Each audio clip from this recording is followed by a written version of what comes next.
Hey everybody, it's Jason Blaha here. I'm just sitting here drinking my morning coffee. Getting ready to start my day, getting ready to squat. And I thought I would talk with you guys a little bit about what it means when people and coaches and other people, John Bros tends to say this a lot, how you feel is a lie when it comes to your training. And if you don't understand this concept, you're going to be one of those people who all of a sudden honestly believes they need a pre-workout and all sorts of other stuff that the data shows doesn't actually help you in the long term in any meaningful way. And that's fine if you want to get high or whatever. It's a legal high. But it's not actually going to facilitate better progress in any way in your training. So what do we mean by how you feel is a lie? Well, it takes on a few different meanings.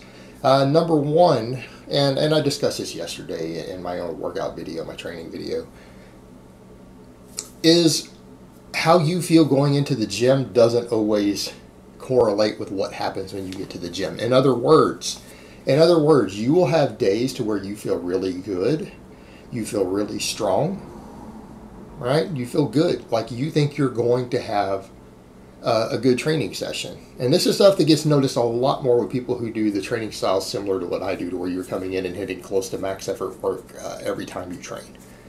So what you find is that you're going to have days where psychologically and physically you think that you're at your peak. And this isn't going to happen all the time, but occasionally you will come in on a day where you think you're doing really good and you cannot lift the weights that you were capable of lifting a few days ago on an average day. It will happen. And some days you come in and you PR when you feel great, right? Some days you can hit lifetime best when you feel great, but there are going to be times when you come into where your normal heavy weights are unliftable to you. You are simply not strong enough to do them. Everything feels wrong when you're moving. You get buried under a heavy weight, a weight that you lifted a few days ago at RPE 9, not even a 10 on the RPE scale. Suddenly you get pinned under it. You can't lift it, or you get within 20 pounds of it and it's an absolute grinder. You can't go any heavier. Right? This happens. This happens. And then you have days where you will feel like crap, and some days when you feel like total crap, what will happen? You'll have a bad day. Your feeling is correct. You'll have other days to where you feel bad, you feel sluggish, you feel slow, you don't want to train, but you come in and you start lifting and ramping up, and all of a sudden you find occasionally this will happen, you will hit a lifetime best lift you've ever hit.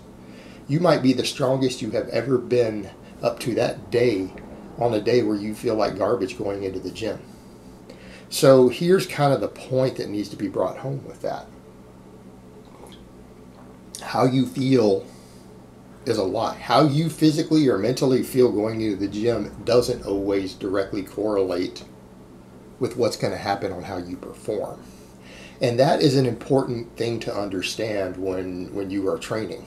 Because people who think that they're supposed to feel at their best every time they go to the gym, again, those are people who are susceptible to Fad Type Training. Those are people who are going to be susceptible to certain products, everything else. It's going to make you easily scam because you do not understand training at a deep level.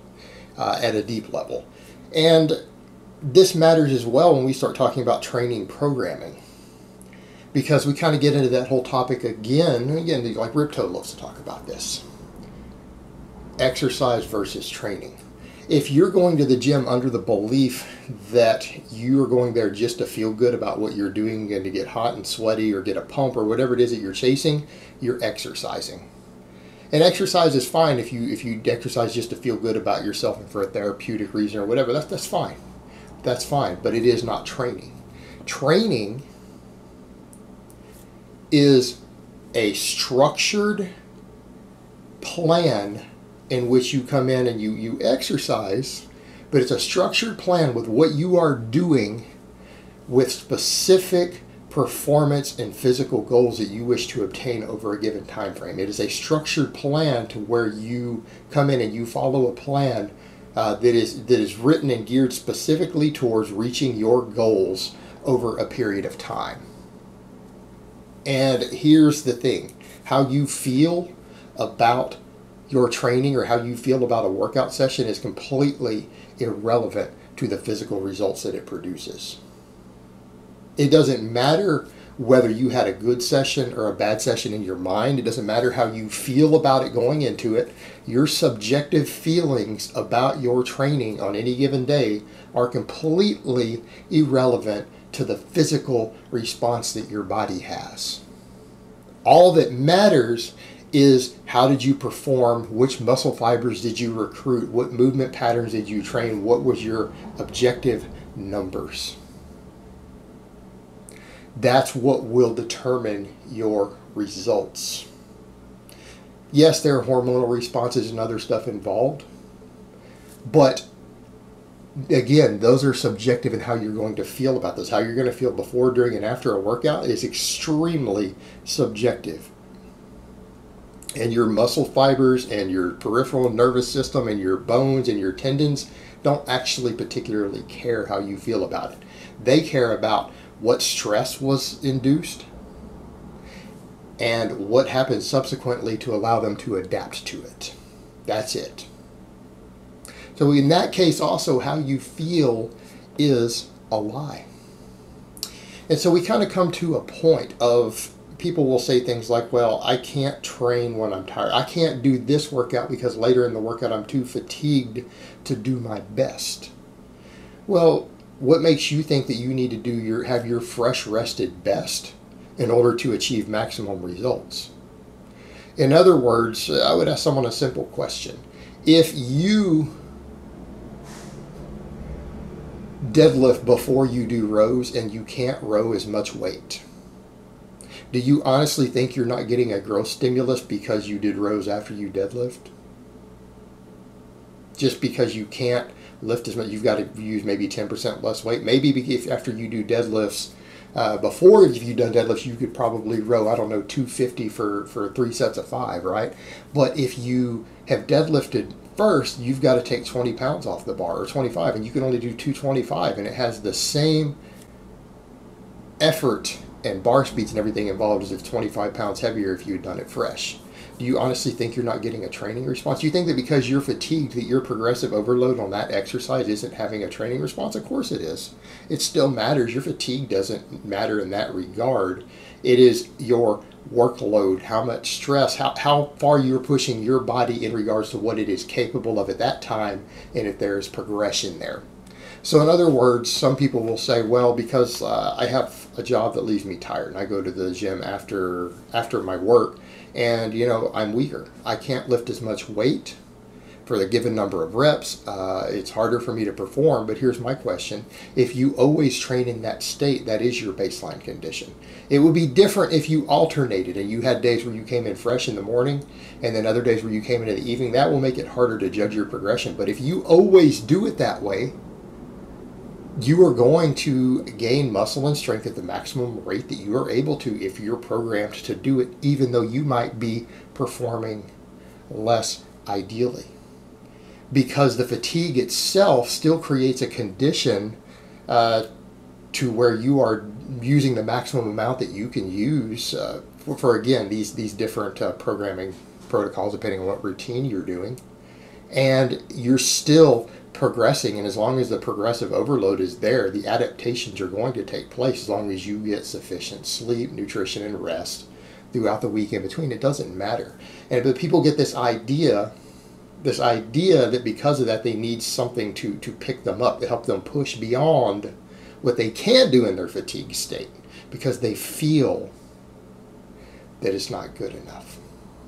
Well, then they end up needing to buy an expensive product that can become psychologically addictive towards their training, that actually all they're doing is pushing their recovery harder because they're now pushing their body harder than it would have been able to perform under those conditions because they subjectively think that they need to be doing better, or they're on a training program that doesn't allow for sufficient recovery, and then they're using something to push themselves beyond, and they dig deeper and deeper into their recovery inroads, and it ends up hurting their progress in the long term.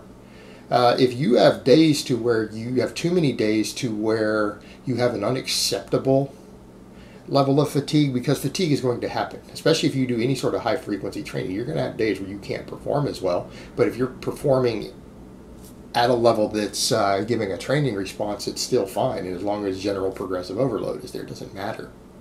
It doesn't matter. But if you're having it so frequently that it's becoming a problem for you, that you're concerned about it, well, maybe you need to restructure your program. Maybe your training isn't being written correctly for your circumstances, for your lifestyle, for what you have going on. The problem might be your actual training or the way that you're performing it, not the fact that you are fatigued. And it doesn't mean you need to take some product to help you push beyond. Unless that product adds additional recovery as well, it will eventually become a problem. So again, this is why understanding this is why, if you don't understand that how you feel is a lie is true, then it's very easy to get roped into training styles that seem to be developed based upon that fact. Well, you get too fatigued with this or that to do it, so we're going to skip this, or we're going to split the body up this way, or no, we can't do this many big exercises in one workout because you're tired, or later in the day you won't get a training, but you do still get the training response. It doesn't matter.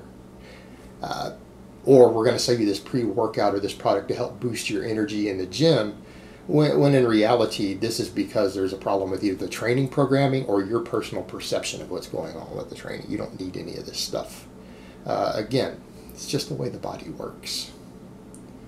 And remember, guys, at the end of the day, how you feel is a lie. What matters is how you perform, what numbers you do, maybe things like bar speed, how quickly you can move a given weight. Objective criteria, things that you can measure objectively, are what matter as far as your training, not how you feel about it, not how you feel going into it, not how you feel during or after it. All that stuff is irrelevant as far as your training adaptation goes. It might matter to you psychologically, but you could also change your attitude about how you choose to feel about it. Alright guys, but that's really all I have to say on that today. I hope it's been informative, and I will talk to you guys next time.